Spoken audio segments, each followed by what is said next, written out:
तो दोस्तों, वेलकम।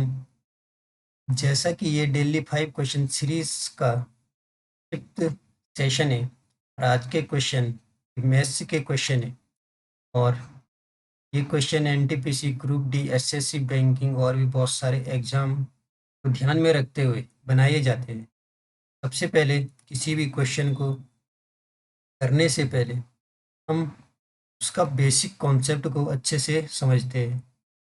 और ये क्वेश्चन इंटायर सिलेबस में से कहीं से भी रेंडमली हो सकते हैं। 5 डिफरेंट डिफरेंट टॉपिक से, डिफरेंट डिफरेंट चैप्टर से। तो फिर यदि आपके कॉन्सेप्ट यदि क्लियर नहीं है, 5 अलग अलग चैप्टर के कॉन्सेप्ट एक ही वीडियो में समझने के लिए मिलते हैं। फिर देखिएगा इस सेशन को। और तो फिर स्टार्ट करते हैं आज का सेशन।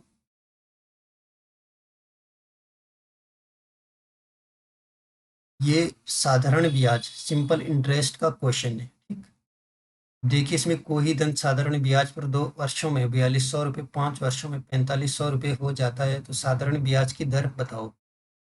हमने इसमें सिंपल इंटरेस्ट की रेट बताना है। ठीक, सिंपल इंटरेस्ट उसका रेट क्या होगा, इसको जरा सबसे पहले समझते हैं। ये इंटरेस्ट होता क्या है। देखिए, जैसे भी हम अपने मान के चलो कोई पैसे जमा किए, 30 रुपये जमा किए, और 30 रुपये ये जमा किए। फिर कुछ टाइम के बाद, ये टाइम के बाद ये हमारे पास एक्स्ट्रा मनी मिल गई, पी प्लस आई के फॉर्म में मिल गया। ठीक है, जितने रुपए हमने जमा किए थे या फिर किसी को दिए थे उतने तो मिले ही, कुछ ये एक्स्ट्रा मनी मिल गई। और यही क्या होता है, इंटरेस्ट। इंटरेस्ट या फिर इसको ब्याज भी बोल सकते हो। और ये ब्याज है। ठीक, और इसी को लिखते हैं ए से, पी प्लस है, जिसको हम बोलते हैं मिश्र धन। मिश्र धन हिंदी में सिंपल इसको क्या बोल सकते हैं, अमाउंट बोल सकते हैं, अमाउंट। यदि ये सिंपल इंटरेस्ट है तो सिंपल अमाउंट हो गया। और यदि ये कंपाउंड इंटरेस्ट है तो इसको कंपाउंड इंटरेस्ट, कंपाउंड अमाउंट बोल सकते हैं। सिंपल यहाँ अमाउंट से लिख रहा हूँ ये इसे। जो पैसे हम जमा करते हैं ये होता है मूलधन। मूलधन या फिर इसको और क्या बोल सकते हैं, सिंपल प्रिंसिपल। यदि ऐसा ही है तो सिंपल प्रिंसिपल, और यदि कंपाउंड है तो कंपाउंड प्रिंसिपल। तो जो ये टाइम रहता है, ये रहता है टी, हमारा टाइम मतलब समय। और ये किस रेट पे दिया जाता है, जिस रेट पे इसको दिया जाता है उसको बोलते हैं सिंपल इंटरेस्ट रेट। यदि एसआई पे होगा फिर सिंपल इंटरेस्ट रेट। और यदि ये किस पे होगा, कंपाउंडेड इंटरेस्ट पे होगा, फिर इसको कंपाउंड इंटरेस्ट रेट। ये क्या रहती है, दर बोले या फिर रेट। और ये जो रेट होता है ये किस पे लगता है, जो हमारे पास प्रिंसिपल होता है, जो ये मूलधन होता है, जितना भी हमारे पास इंटरेस्ट आता है, मान के चलो इंटरेस्ट आई आया, और ये मिला किस पे, ये मिला किस पे, यही पर। यही हमारा क्या रहता है, रेट रहता है, यही हमारा रेट होता है। इसको परसेंट में कन्वर्ट करेंगे, परसेंट का साइन। इसी को हम आर से भी लिखते हैं, इसी को किससे लिखते हैं, आर से भी।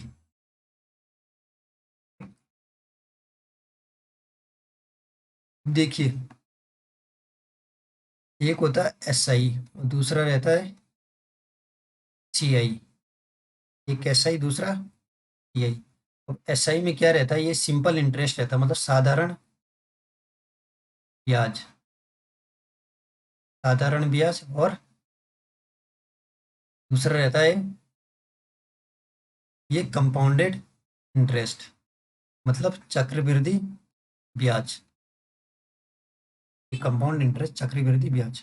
देखिए, साधारण ब्याज में जो हम पैसा जमा किया, और मान के चलो ये पैसा हमने कितने टाइम के लिए जमा किया, ये टाइम के लिए, कितने के रेट से, आर के रेट से। और हमारे पास जो इंटरेस्ट आया, ठीक है, ये साधारण ब्याज आया, ये कितना मिला, ये आई मिला। टोटल जो अमाउंट हो गया वो कितना हो गया, आई प्लस पी इक्वल टू हमारे पास ए अमाउंट हो गया। देखिए ये था फर्स्ट ईयर के लिए,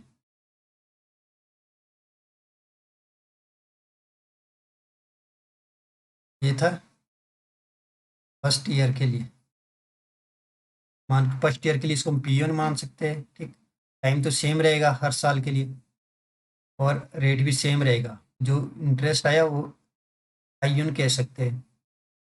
इसी तरीके से जो अमाउंट बनेगा ये हमारे पास ए वन बनेगा और पी वन करके सेकेंड साल के लिए, सेकेंड ईयर के लिए, ठीक है। सेकेंड ईयर के लिए जो हमारे पास प्रिंसिपल होगा ये पी टू होगा, प्रिंसिपल पी टू होगा। तो जो ये पी रहता है, जितना मान के चलो पी पैसे जमा किए, तो फर्स्ट साल के लिए जो हमारे पास प्रिंसिपल रहेगा मूलधन वो पी ही रहेगा, और सेकेंड साल के लिए भी ये पी रहेगा। और टाइम टी रहना है, आर सेम रहना है। जो आई आएगा ये आई टू आएगा, ठीक है। ये कितना आएगा, आई टू। जो आई टू है किसके इक्वल होगा, आई वन। जितना पहले साल ब्याज मिला था उतना ही सेकेंड साल में मिलेगा, ठीक। जो अमाउंट आएगा हमारे पास ये ए वन के बराबर ही आएगा, ए टू।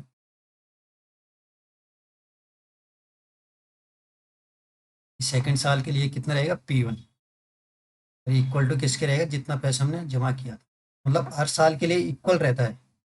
ये चक्रवृद्धि ब्याज में देखा जाए, इसमें होता क्या, जैसे हमने पी पैसे ये जमा किए थे, पी रुपए हमने जमा किए थे, तो ये पी टाइम के लिए जमा किए, और आर के दर से, ठीक, आर के रेट से। तो फिर हमने देखा हमें ब्याज मिला, कंपाउंड इंटरेस्ट हमें मिला आई, पहले साल के लिए।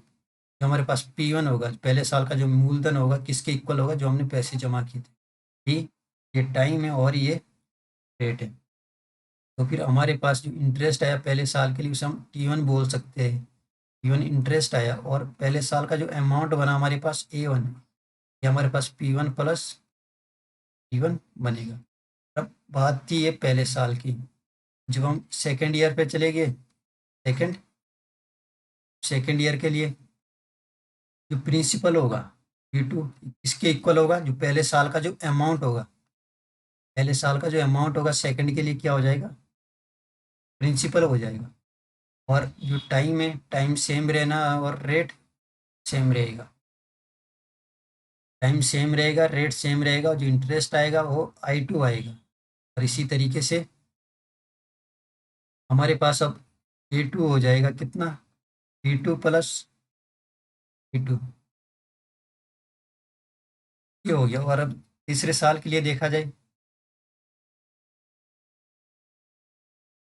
अब तीसरे साल के लिए देखना है। फिर इसके लिए प्रिंसिपल अमाउंट होगा ए टू, जो जो इससे जो पहले साल का मिश्रधन होता है, ठीक। जो अमाउंट होता है वही क्या होता है, नेक्स्ट ईयर के लिए या नेक्स्ट टाइम के लिए क्या हो जाता हो, प्रिंसिपल हो जाता है। तो इसमें ये टी टू और टी टाइम के लिए आर के रेट से, और इंटरेस्ट मिलेगा हमें आई थ्री, आई थ्री मिल गया। और टोटल जो पैसे बनेंगे ये बनेंगे हमारे पास ए थ्री, और ये कितने होंगे, पी थ्री प्लस आई। बोलने का मतलब क्या है कि पहले साल का जो मिश्रधन होता है वो दूसरे साल के लिए मूलधन बन जाता है, इसमें चक्रवृद्धि ब्याज में। और साधारण ब्याज है, इसमें मूलधन समान रहता है और दर भी समान रहती है, टाइम समान रहता है और इंटरेस्ट भी समान रहता है। दर तो दोनों में समान रहती है और टाइम भी दोनों में समान रहता है। डिफरेंस क्या है, यदि एसआई की बात करें तो फिर इसमें मूलधन या फिर इसको प्रिंसिपल अमाउंट,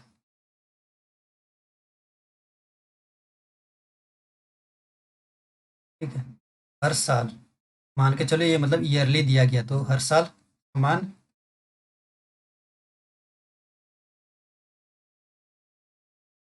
समान,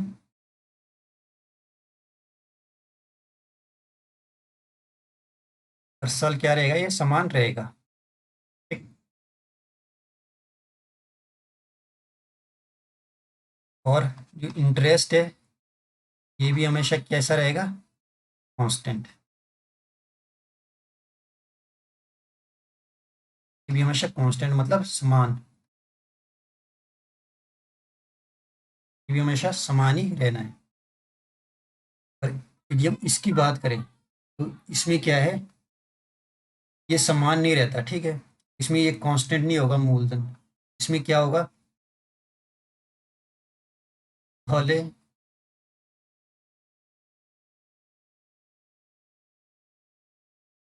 पहले साल का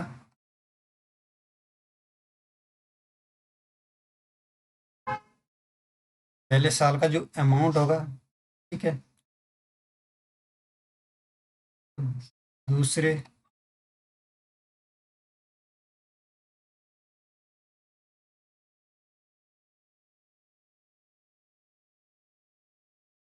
दूसरे साल के लिए मूलधन बन जाएगा। बात ये थी इसमें, बाकी फॉर्मूले ये तो ऐसे ही हो जाएंगे, इसमें फॉर्मूले लिखने की जरूरत नहीं है। डायरेक्ट ये अप्लीकेशन ऑफ, जो ये इंटरेस्ट रहता है अप्लीकेशन ऑफ परसेंटेज है, फिर इसको इसमें फॉर्मूले लिखने की कोई ऐसी आवश्यकता है नहीं।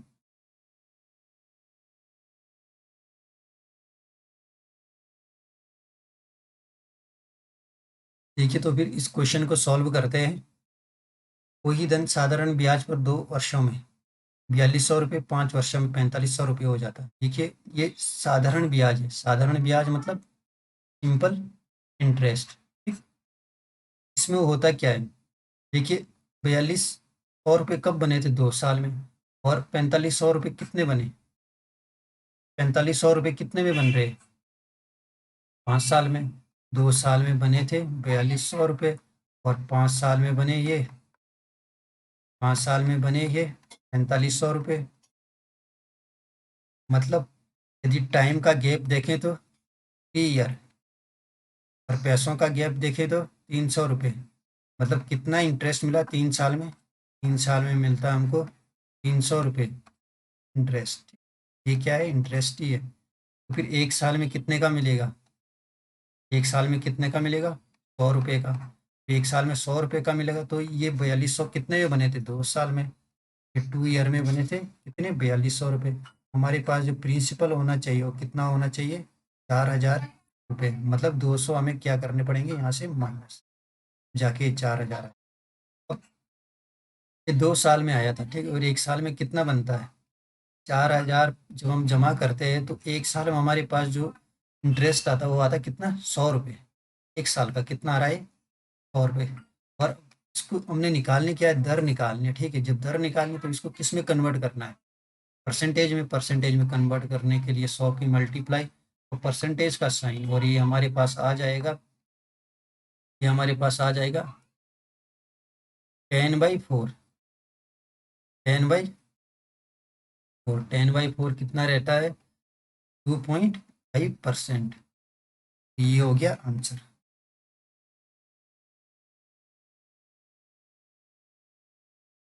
यह किसी समबाहुभुज के बाह्य तथा आंतरिक कोणों में 150 डिग्री का अंतर है, तो भुजाओं की संख्या निकालनी है, ठीक है।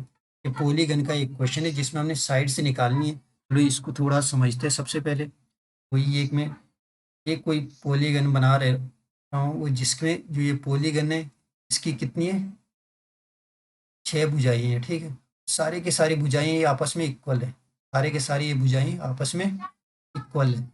सारे के सारी भुजाएं आपस में इक्वल हो गए तो हमें पता है जो ये वाले जो कोण बनेंगे थीटा, ये वाला जो कोण बनेगा थीटा, ये वाला जो कोण बनेगा थीटा, ये सभी के सभी इक्वल होंगे। और जो ये थीटा होते हैं, अंदर वाले जो कोण बना रहा हूँ इनको जो नाम दिया जाता है इंटीरियर एंगल, या फिर इसको आंतरिक कोण भी बोल सकते हैं, थीटा, ठीक।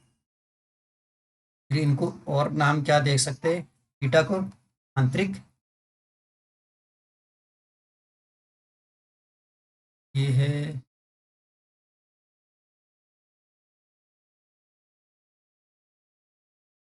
आंतरिक कोण, या फिर इंटीरियर एंगल।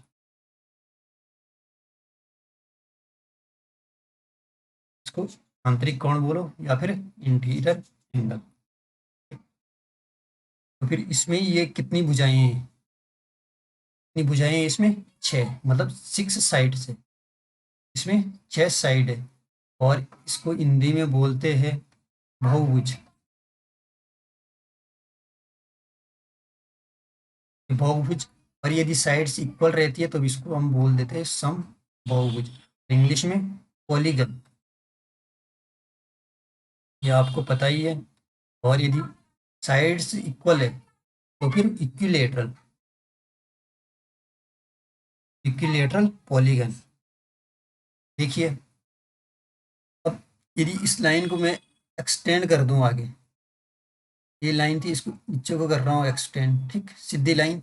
तो इस एंगल को मैं बोल रहा हूँ फाई, और इसको इधर को एक्सटेंड कर दें, मतलब इस डायरेक्शन में चल रहे क्लॉकवाइज, इसको कह सकते हैं फाई। और ये वाला जो एंगल होगा ये फाई। जब साइड सारी इक्वल होंगी तो ये फाई भी सारे इक्वल होंगे, फाई इक्वल होंगे। ठीक। जो ये फाई है इनको नाम दिया जाता है बहिष्कोण या फिर एक्सटीरियर एंगल। ये हो गया फाई। और फाई क्या होता है? बहिष फाई होता है बहिष्कोण, एक्सटीरियर एंगल। देखिए, एक सिंपल लाइन बना रही, मैं एक इस पोर्शन को उठा लेता हूँ, ये वाला जो पोर्शन है, ठीक, मैं इसको उठाऊं तो फिर ये कैसे बनेगा? कुछ इस तरीके से ये बन रहा है, ये वाला एंगल है थीटा और ये है फाई। एक स्ट्रेट लाइन है, कोई स्ट्रेट लाइन है, जब इसमें जो एंगल बनता है कितना का रहता है? 180 डिग्री का। मतलब हम क्या कह सकते हैं? Theta plus phi equal to कितना होगा? 180 डिग्री।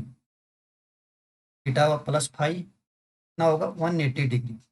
और जो ये बहिष्कोण होते हैं फाई, इनका सम कितना होगा? 1 2 3 4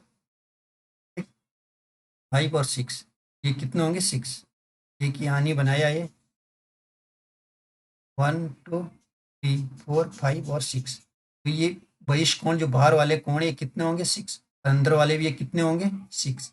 मतलब 6 किसके? 6 अंदर वाले और 6 ये बाहर वाले है। ठीक, ये 6 क्या है? फाई, और 6 ही कोण ये क्या होंगे? थीटा होंगे। और 6 ही इसकी क्या होगी? साइड। मतलब ये टोटल कोण कितने होंगे? उसके साइड्स के इक्वल रहते हैं। साइड उसकी कितनी है? 6 है। तो इसकी साइड 6 होगी। देखिए, जितने भी ये बहिष्कोण होते हैं फाई, इसमें कितने? 6 है। इसमें कितने हैं? 6। और इन सभी का जो सम रहता है वो 360 रहता है। और यदि इसकी साइड से कितनी होती है, मान के चलो इफ एन साइड्स, तो फिर फाई भी कितने होंगे? एन। थीटा भी कितने होंगे? एन होंगे। मतलब ये भी फिर उतने ही हो जाएंगे। फिर बहिष कोण का जो मान होगा phi plus phi plus phi plus, और इस तरीके से कहाँ तक? एन तक। मतलब एन पर, मतलब इसमें कितना आ गया? एन पद आ गई। ये बराबर कितना होगा इसका सम? 360 डिग्री। 360 डिग्री। अब फाई को मैं कॉमन ले लेता हूँ, ये आ जाएगा 1 + 1 + 1। और इसी तरीके से ये यहाँ तक एन पद, ठीक, एन पद तक। और ये हो जाएगा 360। और जब ये है ना, जब इसको मैं ऐड करूँगा, इसकी वैल्यू कितनी आ जाएगी टोटल? N, N phi. ये कितना हो गया? 360 डिग्री। मतलब फाई की वैल्यू 360/, और एन क्या है? एन को क्या कह सकते हैं? Number of sides. और एन क्या होगा? नंबर ऑफ साइड, मतलब भुजाओं की संख्या। देखिए, तो फिर ये हो गया नंबर ऑफ साइड्स। जो हम कोई भी पॉलीगन बनाएंगे उसमें कम से कम कितनी भुजाएं हो सकती है? कम से कम कितनी हो सकती है? 3 भुजाएं कम से कम होना बहुत जरूरी, जिसको हम ट्रायंगल भी कहते हैं। जब ये सारी भुजाएं इक्वल रहती है क्योंकि अब दो भुजाओं से हम कभी भी पॉलीगन नहीं बना सकते, कभी भी हम बहुभुज नहीं बना सकते। तो इसके लिए क्या है, ज्योमेट्री हो मतलब क्लोज होना बहुत जरूरी है। देखिए ये ओपन है, ये क्या बना रही है, एक एंगल बना रही है सिर्फ, दो भुजाएं आपस में मिलकर। इसके लिए तीसरी भुजा होना बहुत जरूरी है, कम से कम तीन भुजाएं। जब कम से कम तीन भुजाएं होती है तो इसका ये इंटीरियर एंगल जो थीटा होता है, ये कितना रहता है, 60 डिग्री। क्या इससे कम थीटा की वैल्यू हो सकती है? नहीं। जो थीटा है उसकी जो हमेशा जो वैल्यू होगी, या तो 60 डिग्री होगी या फिर उससे ज़्यादा होगी, उससे कम कभी नहीं होगी। जो एन है, नंबर ऑफ साइड, तो तीन होगी या फिर तीन से हमेशा ज़्यादा होगी। और इसी तरीके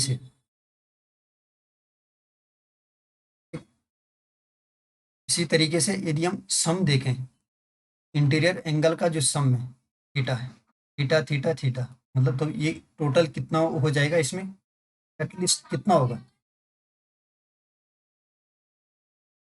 सम ऑफ थीटा। ठीक है, सम ऑफ थीटा वो हमेशा ग्रेटर देन इक्वल टू 180, ज़्यादा ही होगा। और यदि हमें थीटा का जो सम निकालना, सम हम निकाल सकते हैं आसानी से। देखिए सम कैसे, यदि हम समेशन निकालें हम थीटा का, मतलब जितने भी सारे के सारे अंदर के जो एंगल होंगे, मान के चलो एन साइड थी, हम कैसे निकाल सकते हैं? हमें पता है कि एक का जो वैल्यू होगी, एक जो इंटीरियर एंगल होगा, ठीक, उसकी वैल्यू कितनी होगी, ये टोटल कितना है 180, ये टोटल कितना है 180, और ये फाइव। ये हम इसकी एक थीटा की वैल्यू निकाल सकते, थीटा की वैल्यू कैसे निकाल सकते हैं, 180 माइनस फाइव, 180 माइनस फाइव करके हम निकाल सकते हैं। 180 में से फाइव माइनस करें तो थीटा की वैल्यू आ जाएगी, तो ये थीटा की वैल्यू आ जाएगी। तो इसको 180 माइनस और फाइव, हमें पता है फाइव को हम क्या लिख सकते हैं, 360/n, जितनी 360/n। और देखिए जब n की हम इधर मल्टीप्लाई करेंगे, और ये तो मतलब एक एंगल की वैल्यू थी 180 माइनस फाइव, मतलब ये किसकी वैल्यू थी, थीटा की। लेकिन टोटल जो सम होगा, नंबर ऑफ साइड्स की इक्वल होगा। टोटल जो सम होगा, समेशन कितना होगा, यहाँ लिख रहा हूँ ये समेशन, समेशन ऑफ थीटा, ये होना चाहिए n इंटू टोटल जितने भी ये एंगल है, इंटीरियर एंगल। तो इसके इंटू में कहीं ना कहीं n भी आएगा, जब इसको हम खोलेंगे तो n की मल्टीप्लाई यहाँ होगी, और 180 को कॉमन ले लीजिए, हमारे पास ये फॉर्मूला निकल के आ जाएगा। इसका कितना आ जाएगा, n से ये फिर n कैंसिल हो जाएगा, बाहर वाला n कैंसिल हो जाएगा, जब इसको हम एलसीएम ले लेंगे, ये आ जाएगा 180 n-2।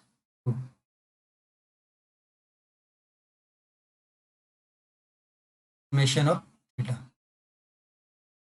ये होगी। उम्मीद करता हूँ ये समझ में आ गया होगा। चलो फिर, ये ये था क्वेश्चन।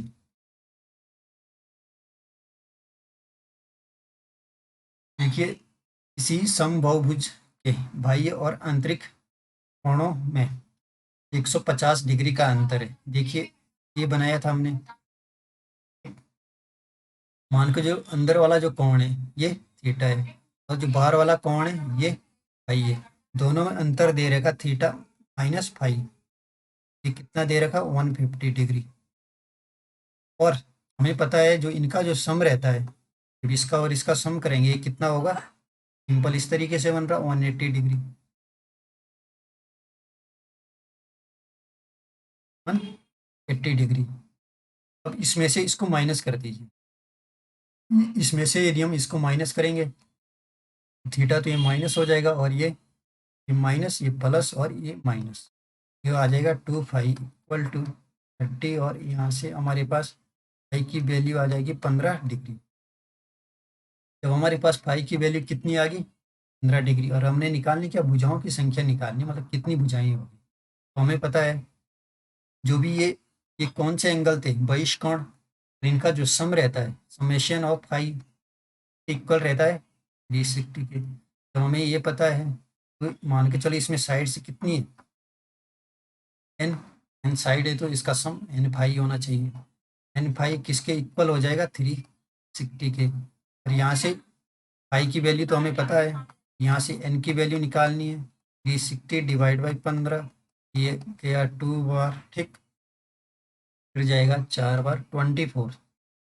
यदि सम पूछा होगा, समेशन ऑफ इंटीरियर एंगल, ठीक, प्लस समेशन ऑफ थीटा, मतलब एन इंटू थीटा, ये कितना हो जाता, एन कितना है 24 इंटू, और थीटा की वैल्यू यदि लिखनी है, थीटा कितना होता, 180 माइनस 180 माइनस थीटा की वैल्यू निकालनी ना, तो ये कितना होगा 180 माइनस 15, 180 माइनस 15 जो भी आता सॉल्व करके इसका सम हो जाता। अब ये रेलगाड़ी और प्लेटफॉर्म का एक क्वेश्चन है। देखिए इस क्वेश्चन में क्या पूछा हुआ, 125 मीटर लंबी एक रेलगाड़ी प्लेटफॉर्म पर खड़े एक व्यक्ति को पार करने में 10 सेकंड का समय लेती है, रेलगाड़ी की चाल बतानी है। देखिए ये एसटीडी, इसका क्वेश्चन है एसटीडी का, मतलब स्पीड, टाइम और डिस्टेंस, एसटीडी। इसमें समझने, रेलगाड़ी के केस में यदि रेलगाड़ी है, कोई ट्रेन या फिर रेलगाड़ी है और प्लेटफॉर्म या फिर कोई व्यक्ति या फिर पोल, इसमें देखिए जैसे एक को ही एक रेलगाड़ी है और ये बना रहा हूँ कोई यहाँ, ये बना दिया कोई प्लेटफॉर्म, ये प्लेटफॉर्म हो गया, और यहाँ कोई ये आदमी है खड़ा, यहाँ कोई ये आदमी है या फिर पोल है, ठीक? जो भी हमारे पास क्या होंगे, पोल या फिर कोई पर्सन, इनकी जो हम नेस मानेंगे, ठीक है, इनकी जो लेंथ मानेंगे, लेंथ 10 to 0, इसकी लेंथ हम 0 मानेंगे बिल्कुल, कोई भी आदमी हो या फिर पोल हो, कोई भी खंबा हो, इसकी लेंथ हम कितनी मानेंगे, 0। जो रेलगाड़ी है उसकी लेंथ है ले, और इसकी स्पीड कितनी है, इससे प्लेटफॉर्म है, इसकी लंबाई कैपिटल एल मान सकते हैं यहाँ से लेकर यहाँ तक। जब ये किसको पार करेगी, जब प्लेटफॉर्म को पार करेगी, इस प्लेटफॉर्म को पार करेगी, रेलगाड़ी को कितनी डिस्टेंस ट्रेवल करनी पड़ेगी, प्लेटफॉर्म को पार करने के लिए रेलगाड़ी को कितनी डिस्टेंस ट्रेवल करनी करनी पड़ेगी, ये है, और ये बी पॉइंट है। देखिए पार करने के लिए रेलगाड़ी को कुछ ऐसे आना पड़ेगा, इस पोजीशन में पहुंचेगी ये रेलगाड़ी, और मतलब ये वाला जो हिस्सा है ए यहाँ होगा और बी यहाँ, मतलब कितनी डिस्टेंस ट्रेवल करनी पड़ेगी। बी पॉइंट को देखिए कितना, कितनी डिस्टेंस ट्रेवल की बी ने कितनी की, एल तो ये की, एल तो ये वाली डिस्टेंस ट्रेवल की, और बी ने और कितनी एक्स्ट्रा की, और यहाँ से यहाँ तक डिस्टेंस ट्रेवल की बी ने, बी पॉइंट ने, और ये कितनी की, अपने साइड्स के इक्वल जितनी, मतलब उसकी लेंथ थी। फिर कितनी डिस्टेंस ट्रेवल करनी पड़ेगी, जब हम प्लेटफॉर्म प्लेट प्लेटफॉर्म प्लेटफॉर्म हो या फिर कोई ये क्या हो, पुल हो, एक कोई ब्रिज हो, प्लेटफॉर्म हो या कोई पुल हो, इसको पार करने के लिए उसको कितनी डिस्टेंस ट्रेवल करनी पड़ेगी, एल प्लस, इसके लिए डिस्टेंस आ जाएगी small L plus capital L. और इस केस में यदि किसी व्यक्ति को पार करना है, रेलगाड़ी किसी व्यक्ति को पार करना है, मान के चलो इस व्यक्ति को यहाँ, ठीक इसके आगे ये है बी पॉइंट, ए था ये, रेलगाड़ी यहाँ पहुँचती भी, और इसी के जस्ट में यहाँ कोई एक खंबा ये खड़ा है, इसे खंबा बोले या कोई आदमी बोले। अब इसको पार करना है, इसको पार करने के लिए रेलगाड़ी को कितनी दूरी चलनी पड़ेगी, ठीक है, मतलब एक पॉइंट को पार करने के लिए रेलगाड़ी कब पार करेगी, जब कुछ इस तरीके से पहुंच जाएगी, इस तरीके से पहुंचेगी, इसकी लेंथ एल है, इसकी लेंथ एल है, ये और बी, ठीक है, तो ये वाला जो पॉइंट हो जाएगा यहाँ ए हो जाएगा, और ये वाला पॉइंट कहाँ पहुंच जाएगा, यहाँ बी, इसको पार करेगी, मतलब कितनी डिस्टेंस ट्रेवल की है, इस केस में जो डिस्टेंस होगी वो कितनी होगी, बाकी फॉर्मूले ये पता ही है।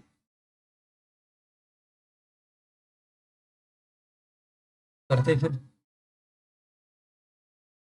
देखिए लंबाई है, रेलगाड़ी की जो लंबाई दे रखी है 125 मीटर दे रखी है।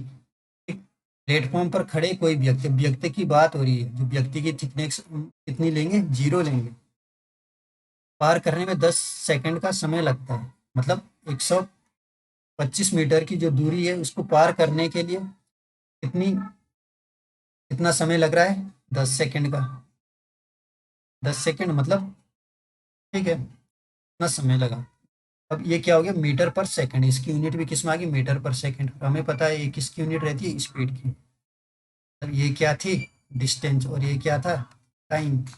और एस टी डी, यहाँ से स्पीड निकल गई, टाइम ये ओपन में आ गया। तो ये जो स्पीड आई रेलगाड़ी की वो कितनी आई, 125/10। अब ये मीटर पर सेकंड है, बट ये किस में निकालनी है हमने, किलोमीटर पर हार में। इसको 18/5 से मल्टीप्लाई कर लीजिए। मतलब करना क्या है, जो मीटर था इसको किस में कन्वर्ट करना है, किलोमीटर में। जो इसको किलोमीटर में कन्वर्ट करेंगे, 1000 से डिवाइड करना पड़ेगा। और ये सेकंड था, इसको किस में कन्वर्ट करना पड़ेगा, आवर में, मतलब घंटे में। इसको घंटे में कन्वर्ट करेंगे तो इसको किससे डिवाइड करना पड़ेगा, 60 × 60। जब 60 से डिवाइड करेंगे और मिनट में चेंज हो गया, फिर से 60 में डिवाइड करेंगे, फिर ये आवर में चेंज होगा। जब इसको हम सॉल्व करते हैं इस तरीके से, तो ये कितना आ जाता है, 18/5। 18/5 की हमने इसमें मल्टीप्लाई की, और ये आंसर आ जाएगा फिर से, ये आ जाएगा 25, ठीक। और ये 5 और ये 9, ये आ गया 5, ये आ गया 45। ये हमारा आंसर हो गया। उस सबसे लंबी छड़ की लंबाई ज्ञात कीजिए जो 10, 6 और 4 मीटर ऊंचे एक ऊंचाई वाले एक हॉल में रखी जा सके। देखिए ये किसका है, एक क्यूबॉइड का क्वेश्चन है, घनाभ का क्वेश्चन है। किसका क्वेश्चन है, घनाभ, क्यूबॉइड, मतलब मेंसुरेशन, ठीक। इसका क्वेश्चन है मेंसुरेशन का। तो थोड़ा इसके बारे में बता दूं। देखिए जो 3D फिगर रहते हैं, ये कैसी ज्योमेट्री है, 3D ज्योमेट्री है। तो ये बना कैसे, हमें पता है ये क्या रहता है, ये लेंथ है, ये ब्रेथ है। ये अभी किस में था, 2D से। तो 2D से हमें हम किस में जा सकते हैं, 2D से हम 3D में जा सकते हैं। जब 2D से 3D में जाना है, तो ये क्या था अभी, रेक्टेंगल, या फिर इसको आयत बोल सकते हैं। रेक्टेंगल बोलिए या फिर आयत। तो आयत से हम क्या बना सकते हैं, घनाभ। आयत से हम क्या बना सकते हैं, घनाभ। ये था, इसको मैंने थोड़ा तिरछा करके बना लेता हूँ। तो मैं इसको एक्सटेंड करूंगा ऊपर को, इसका डायरेक्शन वेक्टर होता है, जब उसके उसमें मैं एक्सटेंड करता हूँ, ठीक। कोई भी सरफेस है, उसका जो डायरेक्शन वेक्टर होता है उसके परपेंडिकुलर होता है। चलो ये तो यही समझ में आए ना आए कि डायरेक्शन वेक्टर क्या है, और यहाँ जरूरत भी नहीं है डायरेक्शन वेक्टर। बट फिर भी थोड़ा, जब इसके डायरेक्शन वेक्टर को मैं एक्सटेंड करता हूँ, इसके सरफेस को इसके डायरेक्शन वेक्टर में एक्सटेंड करता हूँ, तो ये हमारे पास ज्योमेट्री कुछ इस तरीके से आ जाती है। और ये बन गया अब घनाभ, ये बन गया घनाभ। इसका क्षेत्रफल क्या रहता है, इसका क्षेत्रफल रहता है ये L जब इसका ये क्षेत्रफल था ना L×B, इसी को तो मैंने एक्सटेंड किया ऊपर, मतलब ए को एक्सटेंड किया, कितना मान के चलो, ये हाइट कितनी है इसकी, H है, H, A×H। तो ये क्या हो गया, इसका वॉल्यूम, मतलब एरिया टू, एरिया से हम किस में चले गए, वॉल्यूम से। जो भी वॉल्यूम में जाना, तो फिर इसको इस डायरेक्शन में एक्सटेंड करते हैं, उसकी मल्टीप्लाई कर दो इसमें। तो ये आ गया L×B, इसी तरीके से क्या हम, ये अभी 2D फिगर है। जब 2D है तो क्या हम ये वाली डिस्टेंस निकाल सकते हैं, ये वाली लेंथ कितनी होगी। इसको मैं x मानता हूँ, ठीक। ये हाइपोटेनियस है, और ये L थी और ये B थी। पाइथागोरस थ्योरम निकाल के लगा के हम x² इक्वल टू क्या लिख सकते हैं, यहाँ से x की वैल्यू क्या लिख सकते हैं, L² + B², या फिर x² equal to square plus B square. इसी तरीके से ये डिस्टेंस हमारे पास एक ये वाला प्लेन ले लेता हूँ, देखिएगा।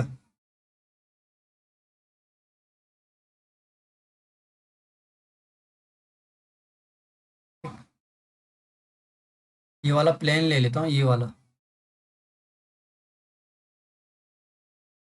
वाली डिस्टेंस कितनी निकल गई एक्स। ये वाला प्लेन ले लिया, ये वाला प्लेन लूँगा तरीके से, ये वाली डिस्टेंस एक्स निकल गई यहाँ से, ये एक्स, और ये डिस्टेंस कितनी है एच है। हमने निकालनी क्या, जो सबसे लंबी जो छड़ होगी इस डायरेक्शन में आ सकती है। जब हम इसके जो भी हमारा क्यूबॉइड है, जब इसके हम अपोजिट विकर्ण में रखेंगे, तो हम इस डायरेक्शन में रखेंगे,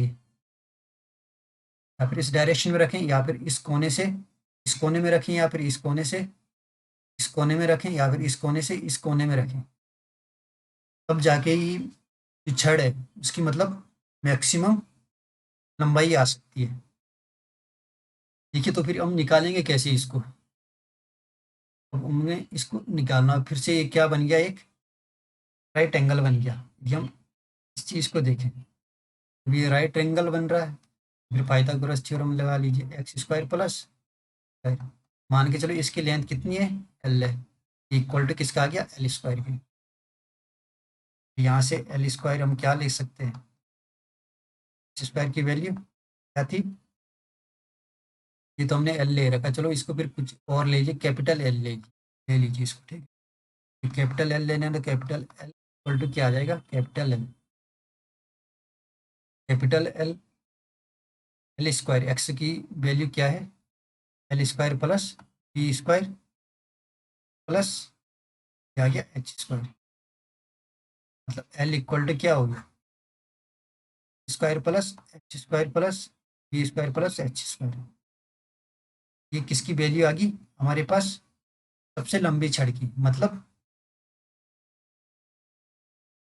ये इस कोने से इस कोने की जो डिस्टेंस होती है, इस कोने से इस कोने की जो डिस्टेंस होती है,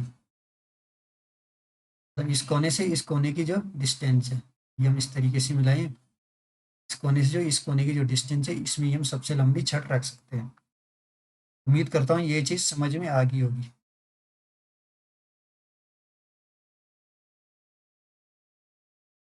देखिए फिर इस क्वेश्चन में हमने इसमें तो सिंपली कुछ नहीं, ये तीन कितने बाई कितने का कमरा दे रखा है, 10, 6 और 4 बाई का कमरा है। हमने निकाली है सबसे लंबी छड़ की लंबाई, मतलब 10 का स्क्वायर प्लस 6 स्क्वायर प्लस 4 का स्क्वायर, और यही हमारी सबसे लंबी छड़ की लंबाई आ जाएगी। सॉल्व करके एल की वैल्यू निकल जाएगी।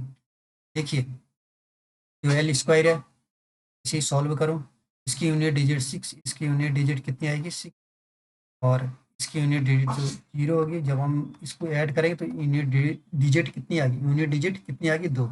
इसको सॉल्व नहीं कर रहा हूँ, यूनिट डिजिट से इसको सॉल्व कर रहा हूँ। यूनिट डिजिट कितनी आएगी, 6 और 6 12 यूनिट डिजिट लिख रहा हूँ। ये किसकी, एल स्क्वायर की। ये लेंथ दे रखी है उसकी छड़ की, ये एल है, तो इसका भी मुझे एल स्क्वायर करना है।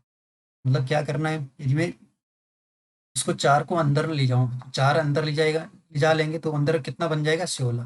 तो ये कुछ ऐसा हो जाएगा, 16 × 38। मुझे लिखनी, जब मैं इसका स्क्वायर करूंगा फिर ये रूट हट जाएगा, रूट हट जाएगा तो क्या बन जाएगा, ये सिर्फ 16 × 38। मैंने इसका स्क्वायर किया है। अभी इसकी यूनिट डिजिट लिखनी है, मतलब इकाई का अंक लिखना है इसका।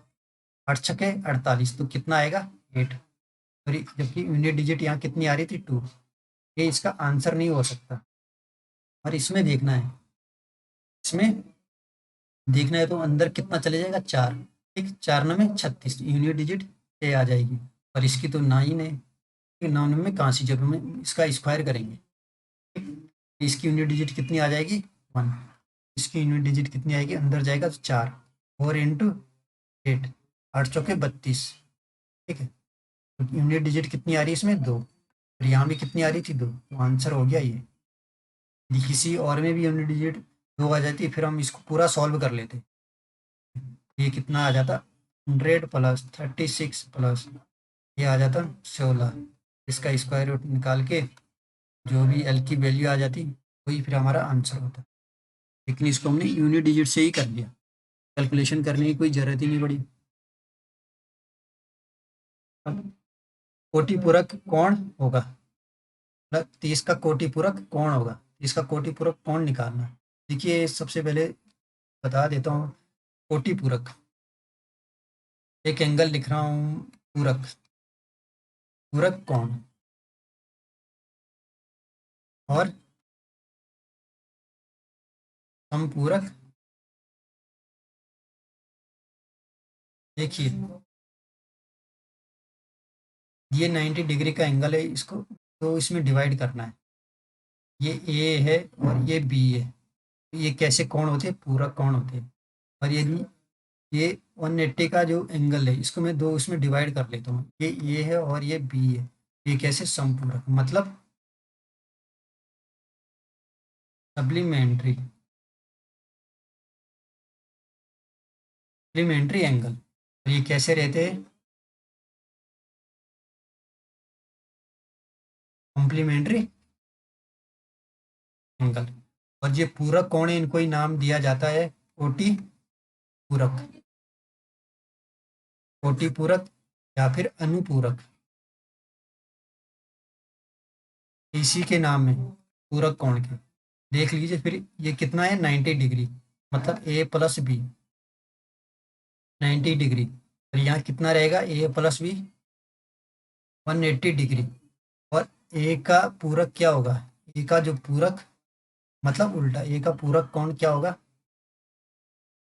ए का पूरक क्या होगा, बी, सेम। और बी का पूरक क्या होगा, ये इसी तरीके से। ए का यदि समपूरक बोले, ए का समपूरक बी, और बी का समपूरक ये। तो फिर करते हैं इस क्वेश्चन को सॉल्व। अब 30 है, ठीक है, ये कोटि पूरक, कोटि पूरक मतलब मान के चलो ए है, इसका कोटि पूरक क्या होना चाहिए, बी। और इन दोनों का जो सम होता है वो कितना रहता है, 90 डिग्री। कितना होना चाहिए, 30 दे रखा है, और तो फिर ये कितना होना चाहिए, बी 60 डिग्री होना चाहिए। जाके कितना बनेगा, 90, तो आंसर कितना आ गया। इसी का क्या पूछा रहता, सप्लीमेंट्री एंगल पूछा रहता, मतलब समपूरक, तो इसका समपूरक कितना आ जाता, समपूरक कौन, समपूरक कौन कितना आ जाता, मतलब ए प्लस बी कितना होना चाहिए था, 180, 180 होना चाहिए था। ये 30 है तो ये कितना होना चाहिए, 150, तब जाके कितना बनेगा, 180। तो हमारा आंसर तो इस केस में ये है। चलो ओके गाइस, थैंक यू, आज का सेशन ये इतना ही था।